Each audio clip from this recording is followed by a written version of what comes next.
Hello everyone, and welcome to my Soap Twist 24 channel. I hope everyone is having a wonderful day. Before we begin, please hit the subscribe button and give this video a thumbs up. Ridge Forrester stood in the sumptuous living room of the Forrester mansion, the late afternoon sun streaming through the floor-to-ceiling windows like golden threads in the fabric of his dissolving reality. His hands trembled slightly as he grasped the crisp white envelope, its contents, a paternity test result, burning a hole through the paper and right into his soul.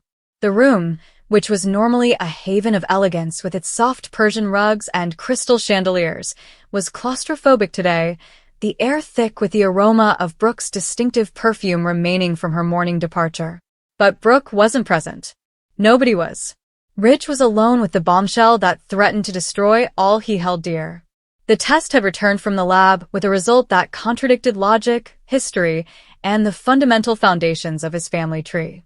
Deke Sharp, the ambitious young designer who walked into Forrester Creations with his bright designs and shameless charisma, was his biological son. Ridge has a son. Not Rick's, Eric's, or some remote offshoot of the Forrester family. His. The discovery hit him like a rogue wave breaking against the cliffs of Malibu, dragging him down into depths of horror and bewilderment he hadn't experienced since his turbulent boyhood. How can this be? Ridge's thoughts raced back through the decades, sifting through the haze of parties, passions, and stupid choices that defined his early 20s. He was a hotshot pilot back then, wild and untamed, flying charters for the rich and chasing skirts in every port. Deacon Sharp, that smug, conniving bartender who'd somehow clawed his way into the heart of Los Angeles high society, had become a fixture in those circles, always with a drink in hand and a secret under his sleeve. What about Deke? The child with the strong jawline and eyes that matched Ridge's own dark blue? It did not add up. Or did it? Ridge's gut nodded as memories surfaced. A hazy night in a darkly lit bar, laughter booming off velvet walls, and a woman. But whose woman? He collapsed into the leather sofa, the envelope crumpled in his fist. Horror wasn't the appropriate word. It was desolation mixed with fear. What did Brooke's future hold if Deke became his? For their newly renewed marriage, following yet another cycle of separations and reconciliations? Brooke Logan Forrester, the love of his life and the mother of his 2 children, had braved storms that would have sunk lesser ships. She had always been his anchor, a siren call that drew him back from the edge. But now, a ghost from his past threatens to capsize them all. And the question gnawed at him like a recurring itch. Who is the mother? Brooke? God, please say no. The notion chilled his veins. They had been young and reckless. Had their paths crossed in ways he couldn't remember? Was it someone else? A forgotten affair that Deacon used to name the boy after himself? Ridge's phone vibrated on the coffee table, jolting him out of his meditation. Steffi, his tenacious daughter, texted about a design meeting at the business. He ignored it, keeping his thumb hovering over Brooke's touch instead. No. He could not tell her yet. Not until he knew. With a deep breath, he stood and grabbed his keys, the Maserati humming to life in the driveway like a beast ready to hunt. He needed answers, and there was only one place to find them. Il Giardino, Deacon's estate, where secrets matured like excellent wine. Ridge's mind was racing with what-if scenarios as he drove to the restaurant, surrounded by palm trees and Pacific Coast highway traffic. What if Deke's entrance at Forrester was not coincidental? The boy had snuck his portfolio into the submission stack weeks before, grabbing Hope's eye with doodles that mirrored Ridge's own inventive flair from the 1980s. Hope, his stepdaughter, had championed Deke's skill, oblivious to the undercurrents. It all felt staged, a sharp effort to infiltrate the Forrester empire. Remy Price, Deke's boyfriend, that polished newcomer with a tech-savvy edge, added a new layer. The soap's first gay male relationship, as the headlines raved, but Ridge spotted hints of deception throughout. Ridge fixed his tie as he drove into Il Giardino's valet parking lot. The Italian restaurant was bustling with lunchtime conversation, the smells of garlic and fresh basil casting a misleading veil over the drama that always simmered here. Deacon was behind the bar, polishing glasses with his usual smirk, his salt and pepper hair reflecting the light. Sheila Carter lingered close, her red lips pursed in continual scheming, but Ridge's gaze was drawn to Deke, who was bussing tables with efficient ease, his sleeves pushed up to show forearms tattooed with abstract motifs that screamed creative defiance. "Deke," Ridge exclaimed, his voice cutting through the din like a tailor's shears. Conversations ceased as heads turned. Deke froze, balancing a platter of empty plates in his hands, his green eyes green? No, blue like Ridge's, widening with amazement. "Mr. Forrester?" "Ridge? What brings you here?" Deke laid the tray down, drying his hands on a towel, his demeanor changing from casual to guarded. Up close, the likeness was uncanny. Prominent cheekbones, a firm set of jaw. Ridge's chest tightened with horror as a parental impulse clashed with loathing at the intrusion. "We need to talk. Now." Ridge jerked his head toward the rear office, without waiting for cooperation. Deke followed, casting a perplexed look at Deacon, who had narrowed his eyes, sensing the storm. Ridge threw the envelope at Deke in his tight office, which was packed with ledgers and half-empty wine bottles. "Open it and read it." Deke's brow wrinkled as he unfolded the paper, examining the clinical terminology, percentages, and indisputable DNA markers. His face was drained of color, and his lips parted in a wordless gasp. "This can't be right. You're my father?" "But Deacon's the one who raised you, apparently," Ridge interrupted, pacing the tiny area like a caged beast. "But biologically?" "It's me. And I want to know how." "When?" "Who?" Deke slid onto a creaky chair, stroking his disheveled dark hair. I always knew something was off. Mom, Becky, she died when I was little. Cancer." Deacon stepped in, but he never talked about the details. Said it was a one-night thing, a mistake she regretted but loved anyway. "She named me Eric after the Forresters, I guess. Little Eric, they called me back then. Amber Moore was involved somehow, but she wasn't my mom. It was all whispers and half-truths. Becky had passed away." The name smashed into Ridge like a freight train. Becky Moore, CJ's sister, the sweet, tragic girl from the early 2000s who had big eyes and wanted to model for Forrester. Ridge remembered her faintly as an intern at a photo shoot, effervescent and innocent amidst the cutthroat splendor. Has there been a spark? A intoxicated after-party with fuzzy boundaries? His mind raced, piecing together a night lost in time. Champagne pouring, music pounding, Becky smiling as Deacon hovered on the outskirts, always the opportunist. "Not Brooke," Ridge muttered, relief washing over him like cold water over fevered skin. His Brooke, was blameless in this situation. The horror subsided a little, replaced with a gnawing shame. Becky Moore. God. She was just a kid herself. Deke nodded slowly, his look a mix of amazement and, perhaps, intrigue. "Yeah.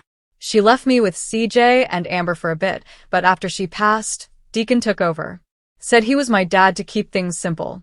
We bounced around Vegas, Milan before landing here. I came to LA for fashion, not this." He was making vague gestures during the exam. Remy doesn't even know the full story yet. Ridge came to a halt, resting against the desk, his fancy suit rumpling under the strain. "Ridge Forrester doesn't have loose ends like this. Not anymore. I've got a family, Brooke, the kids. Steffi, RJ, that's my legacy. You waltzing in, with your sketches and your life, it upends everything." Deke's eyes flared with defiance, a flame Ridge remembered all too well. "I'm not waltzing anywhere, Dad." The word was heavy and uncertain. "I didn't ask for this. But Forrester Creations? That's my dream. Hope's line. It's perfect for my vibe. Sustainable fabrics, bold lines. You saw my portfolio." Ridge scoffed, but there was no amusement about it. "Hope. Of course. She's been singing your praises, oblivious. And now I know why you're here. To stake a claim? No." Deke stood up, his voice rising. "To design. To create. Not to play happy families or sabotage anyone. But if you're my father, maybe that's a sign. Maybe I belong there more than you think." The door burst open before Ridge could respond, and Deacon stormed in like a thunderclap. What the hell's going on? Deke, are you okay? Forrester, if you've... Save it, sharp, Ridge hissed, holding up the exam. You knew. All this time, you let me think. You raised my son as yours. Deacon's expression twisted in a mix of remorse and joy. Knew? Hell, I suspected. Becky spilled enough that night. Your name came up more than once. But she was scared, alone. I stepped up. Gave the kid a name, a life. Sharp. Better than Forrester rejects, right? Ridge charged, fists clenched, but Deke stepped between them, hands raised. Stop. Both of you. This isn't a bar fight. Deacon, you're the dad who showed up. Ridge, you're the biology. But fighting? That's not me. It's not us. The tension crackled, electric and dangerous, until a light knock shattered it. Hope Logan peered in, her golden hair streaming like sunlight and eyes wide with fear. Ridge? Deke? I heard voices. Everything all right? Ridge deflated, his fight drained from him at the sight of his stepdaughter. Hope, with her unwavering optimism and designer ambitions, was the glue that held hope for the future together. And now, unintentionally, she had welcomed the wolf into the flock. Hope, we need to talk. All of us. She slipped inside and shut the door, her gaze shifting between the males. What's this about? Deke's portfolio? I was going to pitch it to Ridge today, anyway. Deacon chuckled darkly, but Deke gave him a warning look. Ridge moaned and rubbed his temples. It's bigger than that. Much bigger. As the four sat in an awkward circle, chairs scratching against the tiled floor, Ridge spelled it all out. The test, the truth, Becky's ghost emerging from the grave. Hope raised her hand to her mouth, tears welling up as she digested. Deke, my half-brother? Oh my God. And Becky? She was so young, so full of life. I remember her from the old shoots. Deke grabbed for her hand, attempting a tentative bridge. Yeah. Turns out we're family. Logans, Forresters, Sharps, it's all tangled. Hope clasped his fingers, her warmth soothing. This changes everything. But in a good way. Ridge, you have to let him in. The line needs fresh blood. And family sticks. Ridge met her gaze, saw Brooke's fire there, and felt a crack in his terror. Maybe. Just maybe. But as Deacon sneered from the corner, Ridge realized the true storm was building. Sheila Carter would sniff this out and turn it into leverage. Luna's shadows loomed, and her pregnancy with Will's kid was a ticking bomb. And Taylor, his ex, the psychiatrist who is now counseling Deacon, would have a field day with this edible disaster. Brooke came to the home that evening from a charity dinner, her arms full of clothing bags from a pop-up partnership. She discovered Ridge in the study, poring at a photo of their wedding, the third, or was it fourth? His face was engraved with deeper wrinkles than previously. Ridge? Honey, what's wrong? She dropped the bags and crossed to him with a rustle of silk, her hands framing his expression. You look like you've seen a ghost. He drew her closer, buried his face in her hair, and inhaling the jasmine that grounded him. Not a ghost, Logan. A son. My son. Deke Sharp. Brooke backed away, her doe eyes clouded with confusion. Deke? The designer Hope's raving about? But how? Ridge exclaimed, his words rushing out. The test. Becky. Deacon's deception. Brooke listened, her countenance ranging from shock to grief to steely resolve. Becky Moore. Oh, Ridge, that poor girl. She adored you, you know. Had posters of your collections on her wall. If it was a one night, it was fate's cruel joke. But not you, Ridge murmured, examining her complexion. The question killed me all day. Is it Brooke? She touched his cheek, tears streaming down. Me? Never, my love. We were always fireworks, explosive, but never that reckless overlap. This is Becky's legacy, not ours. But Deke, he's family now. Our family. Ridge nodded, the horror fading into acceptance, though a residue lingered. Hope wants him on the team. Says his designs could save the line. Brooke smiled, that dazzling curve that filled up his world. Then let him. We've got enough enemies, Sheila, Luna, the Spencers. Blood like this? It's armor. As darkness fell, they made love on the study rug, slow and reassuring, bodies entwined like threads in a couture seam. Brooke's whispers pushed away the shadows. We're stronger than this. Always have been. Meanwhile, across town, at Il Giardino's after-hours glow, Deke confided in Remy over espresso and tiramisu. Remy held his hand steady and sure. Your bio dad's a legend. Scary but legendary. Does this change us? Deke shook his head, moving in for a sugary, promise-filled kiss. Nah. It adds layers. Fashion, family, you. That's my runway now. Deacon observed from a distance, nursing a scotch, his mind a chessboard of movements. Sheila slinked up behind him, her nails pressing into his shoulder. A Forrester heir? This could ruin us, or remake everything. He shook her off, his gaze fixed on his son. Or maybe, for once, it's just family. Days turned into weeks, the realization vibrating through the Forrester vortex like a couture gown's train-trailing drama. Ridge reluctantly approved Deke's experimental designs for Hope for the Future, his criticisms tinged with paternalistic overtones. Too bold on the lapels. Tone it down, like your old man taught the world subtlety. Deke smiled, unconcerned. Subtlety's overrated, Dad. Let me shake things up. Hope smiled, sketching beside them. The trio, an unlikely trio creating fabrics from fragmented pasts. Steffi returned from a European shopping trip with a rush of emotions, including hugs for Deke, side eyes for Deacon, and a private grilling for Ridge. A sharp at the table? You're okay with this? Ridge shrugged, drawing a lapel fix. Family is messy, Steffi. Like your mother's return from the dead. She giggled and punched his arm. Touché. However, undercurrent stirred. Luna Nozawa, ensconced in a Spencer-funded penthouse, plotted from her gilded cage, using her pregnancy as a weapon against the Forresters.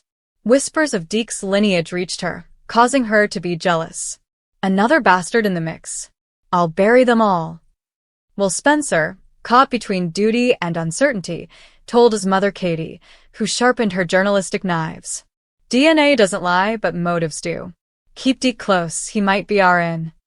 Taylor Hayes, counseling Deacon through his Sheila-induced stress, revealed the twist in a heated session. Your son, Ridge's son, is the key to your redemption, Deacon. Or your downfall. He leaned back, smirking. With my luck. Both. Sheila, always the serpent, cornered Deke at a rooftop mixer, her smile deadly. Darling, your father's blood runs true. But sharps fight dirty. Watch your back. Deke, arm linked with Remy's, met her gaze coolly. Lady, I've got Forrester steel now. Bring it. The climax occurred at a lavish unveiling for the revised line, the ballroom adorned with chandeliers and champagne flukes. Brooke, beautiful in sapphire silk, clutched Ridge's elbow, her pride apparent as Deke displayed his collection. Edgy, inclusive, a combination of sharp grit and Forrester elegance. Models marched down the runway, textiles glistening like fantasies come true, and the applause erupted. But in the middle, anarchy broke out. Luna, dramatically escorted by security after a tipsy outburst, yelled charges from the wings. He's a fraud. Ridge's spawn, Deacon's pawn. Flashbulbs went off, guests gasped, and Ridge surged forward, covering Deke. Enough! His scream rang out, echoing off the gilded walls. This boy's talent speaks louder than your lies. He's family. My son.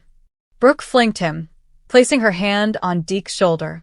And ours. Deacon unexpectedly joined the conflict, taking Luna aside with unusual gentleness. Kid, your war is with the world, not them. Stand down. As the stillness returned, Remy drew Deke into a shadowed corner, their kiss fierce amidst the chaos. We did it. You're in. Deke breathed, the dread of discovery transformed into triumph. Yeah, and it's only the beginning. Ridge, observing from a distance, felt the last shards of despair disintegrate. Brooke's hand in his, Hope's smile, and Steffi's nod, This was legacy, both messy and glorious. No more ghosts. Only futures are sewn thread by thread. However, in the shadows, Sheila plotted, Luna schemed, and Taylor considered a reconciliation that could upend everything. But for now, under the gala lights, the Foresters stood together, a tapestry of horror and hope.